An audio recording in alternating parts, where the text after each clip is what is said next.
So today the question is time finishing worth it? You have to leave a like to find. I'm kidding. So I've been playing this game for a week now. I've used time finishing a decent amount of times and I've scored some amazing goals.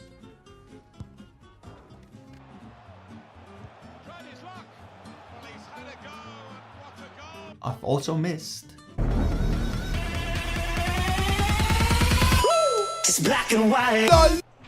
You gotta be fucking kidding me. So I thought I would test out to see if it's actually worth doing. I both did with a not so good player and Ronaldo. Both people who may be playing Ultimate Team but their team is rather average. And for the people who may play co-op season or just has a really good Ultimate Team or whatever the case may be, pretty much. And I found it to be like this. Inside the box, no reason to, at all. There's a lot bigger chance for you scoring with just a finesse, a low-driven shot, or for Ronaldo, I mean, just smash it, it'll go in. But of course, if you want to, you can, because I mean, it looks cool when you do it, so that's a thing. If it's just outside the box with a bad player, it sort of depends on the goalie. If it's a bad goalkeeper, I would say there's a bigger chance of you scoring without the time finish.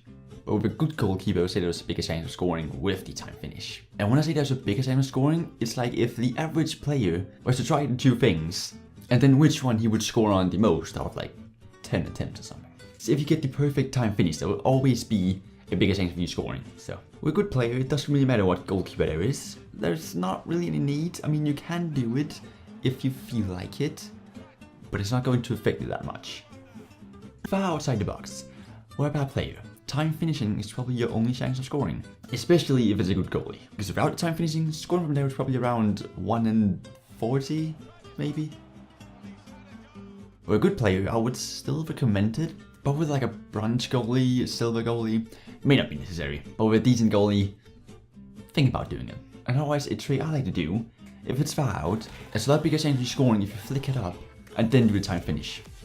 Just, you know, just a tip. So pretty much my conclusion is, don't touch it. But when you have that, this may be a bit far out for it, then you should maybe try it out. There's not really a specific answer if it's worth it or not, because I mean, it's different from person to person with how many times you'll score. Some people are terrible at it, some people are good at it. But I mean, if it helped you out, leave a like, subscribe, and I mean, I'll see you in another video. Bye.